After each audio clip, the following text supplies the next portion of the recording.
लोकी का time slip के दौरान स्पेगेटी इफेक्ट, ओबी के साथ प्रेजेंट और पास्ट में एक साथ इंटरेक्शन और टाइम स्लिप से रिलेटेड बाकी सभी चीजों को हम इस वीडियो में fish and the fisherman theory से एक्सप्लेन करने वाले हैं, जैसा मैंने अपनी लोकी सीजन 2 एपिसोड 1 के ब्रेकडाउन वाली वीडियो में बताया था। So hello everyone and welcome to the Omniverse guide.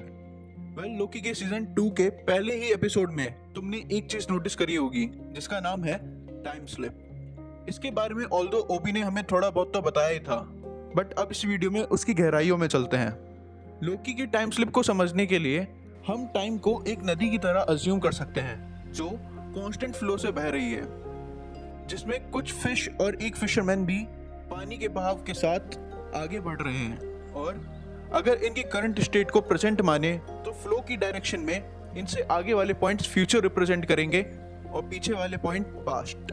अब अगर ये मछुआरा पानी में पत्थर फेंकता है तो पानी में रिपल्स यानी वेव्स बनेंगी जो हर डायरेक्शन में ट्रैवल करेंगी, बट हम यहाँ सिर्फ डायरेक्शन ऑफ फ्लो को ही कंसीडर करेंगे। अब अगर ये पत्थर पास्ट में जाकर गिरता है तो मछलियों को इस बात का पता उससे बनने वाली वेव से चलेगा, एक धुंधली याद के तौर पे।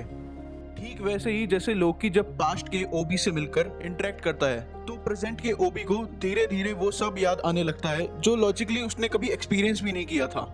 वहीं अगर ये पत्थर फ्यूचर में जाकर गिरता है तो पानी या टाइम के सरफेस पर रिपल्स तो तब भी बनेंगे, और वो जब ट्रैवल करके प्रेजेंट तक पहुंचेंगे तो वो सब्जेक्ट को अब भी ग्लिम्स के तौर पर दिखेंगे, जिन्हें हम डेजा वू के नाम से जानते हैं, जिस पर बेस्ड हमने फोकरे रिटर्न देखी थी।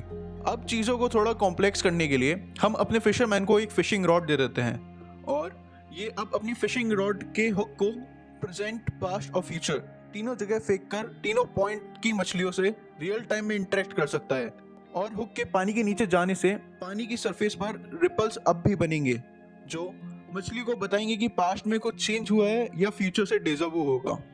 जब हुक पानी के नीचे जाएगा तो उसे पहले पानी की सरफेस टेंशन यानी स्पेस टाइम फाइबर को ब्रेक करना होगा, जिसकी वजह से हम लोकी का ये स्पेगेटी इफेक्ट देख रहे हैं। इस स्पेस टाइम फाइबर या सरफेस टेंशन वाली चीज को समझने के लिए आप पूरे यूनिवर्स के एक्सपेंशन को एक बबल के सरफेस की तरह अज्यूम कर सकते हो, जिसमें कोई हवा भर रहा है और ये फूलता ही जा रहा है, या कहें कि यूनिवर्स एक्सपैंड हो रहा है।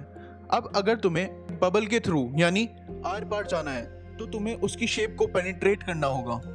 बाय द वे, लोकी यहाँ पत्थर या हुक है जिसे कोई unknown fisherman, may be Kang या कोई और, टाइम में आगे और पीछे फेंक रहा है, और टीवी में रहने वाले लोग वो मछलियां हैं जो इस हुक से होने वाले इफेक्ट से इंटरेक्ट कर रही हैं all across the timeline. Hopes हो कि इस फिश एंड द फिशरमैन वाली थ्योरी से आपको टेम्परल ऑरा एक्सट्रैक्टर तो नहीं बट एटलीस्ट टाइम स्लिप तो समझ आ ही गई होगी। अगर हाँ तो एक कमेंट या लाइक ड्रॉप कर देना। अब इसके पार्ट 2 में हम टेम्परल ऑरा एक्सट्रैक्टर को भी डिस्कस करेंगे, so make sure to subscribe the channel and press the bell icon. Till then, follow the Omniverse guide.